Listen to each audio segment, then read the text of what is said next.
നമസ്കാരം. വലത്തോട്ട് ചാടാൻ കേരള കോൺഗ്രസ് എം പണി തുടങ്ങിയോ? വന്യജീവി തെരുവ് നായ ഭീഷണി ചർച്ച ചെയ്യാൻ അടിയന്തര നിയമസഭാ സമ്മേളനം വിളിക്കണമെന്നാവശ്യപ്പെട്ട് പാർട്ടി ചെയർമാൻ ജോസ് കെ മാണി രംഗത്ത് വന്നു. മനുഷ്യ സുരക്ഷ ഉറപ്പുവരുത്താൻ നിയമ ഭേദഗതിയും നിയമനിർമ്മാണവും നടത്തണമെന്നും അദ്ദേഹം ആവശ്യപ്പെട്ടു. ഇത് മുന്നണിക്കുള്ളിൽ പറയാതെ പൊതുസമൂഹത്തിൽ അവതരിപ്പിച്ചത് CPM-നെ ഞെട്ടിച്ചു. മുഖ്യമന്ത്രി പിണറായി വിജയൻ അമേരിക്കയിലുള്ളപ്പോഴാണ് ഈ ആവശ്യം ജോസ് കെ മാണി ഉയർത്തുന്നത്. മലയോര കർഷകരെ വലയ്ക്കുന്ന പ്രശ്നമാണ് വന്യമൃഗശല്യം. നിലമ്പൂർ ഉപതെരഞ്ഞെടുപ്പിലടക്കം മലയോര വോട്ടുകൾ ഇടതുമുന്നണിക്ക് ലഭിച്ചില്ല. ഇതിനിടെ ജോസ് കെ മാണി UDF-ലേക്ക് മാറുമെന്ന ചർച്ചകളെത്തി. അതിനെ ജോസ് കെ മാണി നിഷേധിച്ചു. അപ്പോഴും പുതിയൊരു വിഷയത്തിൽ രാഷ്ട്രീയം കാണുകയാണ് കേരളം. വന്യജീവി സംഘർഷത്തിന്റെ പേരിൽ കേരള കോൺഗ്രസ് ഇടതിന് പ്രതിസന്ധി ഉണ്ടാക്കുമോ എന്നതാണ് ഉയർന്ന ചോദ്യം. മുഖ്യമന്ത്രിക്ക് ജോസ് കെ മാണിയും കത്ത് നൽകും. അടിയന്തര നിയമസഭാ സമ്മേളനം വിളിക്കണമെന്നതാണ് ആവശ്യം. പ്രാദേശിക തലത്തിൽ LDF-ൽ വേണ്ടത്ര പ്രാധാന്യം ലഭിക്കുന്നില്ലെന്ന് കേരള കോൺഗ്രസ് എം സെക്രട്ടേറിയറ്റിൽ വിമർശനം ഉയർന്നിരുന്നു. പല പരിപാടികളും പാർട്ടിയെ അറിയിക്കുന്നില്ല, അഭിപ്രായം തേടുന്നില്ലെന്നാണ് വിമർശനം. ഈ വിഷയം LDF-ന് മുൻപിൽ വെക്കണമെന്ന ആവശ്യവും സെക്രട്ടേറിയറ്റിൽ ഉയർന്നു. ഇതിനുശേഷമാണ് മുന്നണി മാറ്റ അഭ്യൂഹങ്ങൾ തള്ളി കേരള കോൺഗ്രസ് എം ചെയർമാൻ രംഗത്തെത്തിയത്.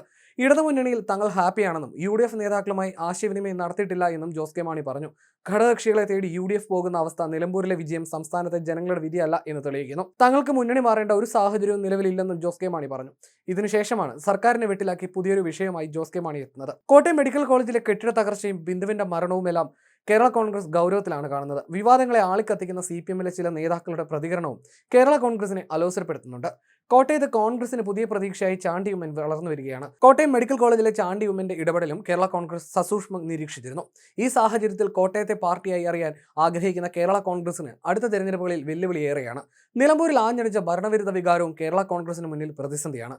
കോട്ടയത്ത് തദ്ദേശത്തിൽ ഇടതുപക്ഷത്തിനൊപ്പം നിന്ന് അടിതെറ്റിയാൽ പിന്നെ രാഷ്ട്രീയ വിലപേശൽ ശേഷിയും കേരള കോൺഗ്രസിന് കുറയും. ഇതെല്ലാം ആശങ്കയായി മാറുമ്പോഴാണ് വന്യജീവി വിഷയത്തിലെ നിയമനിർമ്മാണം കേരള കോൺഗ്രസ് തന്നെ ഉയർത്തുന്നത്.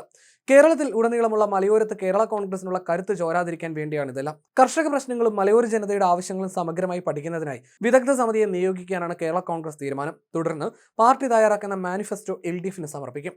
വന്യജീവി ആക്രമണത്തിന് ശാശ്വതമായ പരിഹാരം കാണാൻ തടസ്സം 1972-ൽ കോൺഗ്രസ് കേന്ദ്രം ഭരിക്കുമ്പോൾ രൂപം നൽകിയ കേന്ദ്ര വനം വന്യജീവി സംരക്ഷണ നിയമമാണ്. വന്യജീവി ആക്രമണത്തിൽ നിന്നും ജനങ്ങളുടെ ജീവനും സ്വത്തിനും സംരക്ഷണം നൽകാൻ നിയമനിർമ്മാണം നടത്താനുള്ള സംസ്ഥാന സർക്കാരിന്റെ നീക്കം വേഗത്തിലാക്കണമെന്നാണ് ആവശ്യം.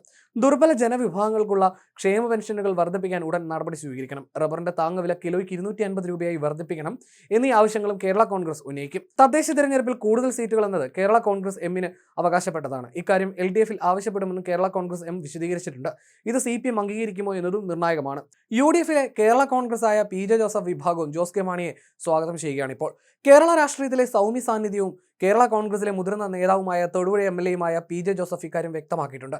കേരള കോൺഗ്രസ് പാർട്ടികളുടെ ലയനം അടഞ്ഞ അധ്യായമല്ലെന്നും തൽക്കാലം അത് ചർച്ചയാക്കേണ്ടെന്നും PJ ജോസഫ് പറയുമ്പോഴും മാണിയുടെ മകനും സംഘവും UDF-ലേക്ക് തിരിച്ചു വരുമെന്നതിൽ ശുഭപ്രതീക്ഷ കൈവിടുന്നില്ല എന്നതാണ് വസ്തുത.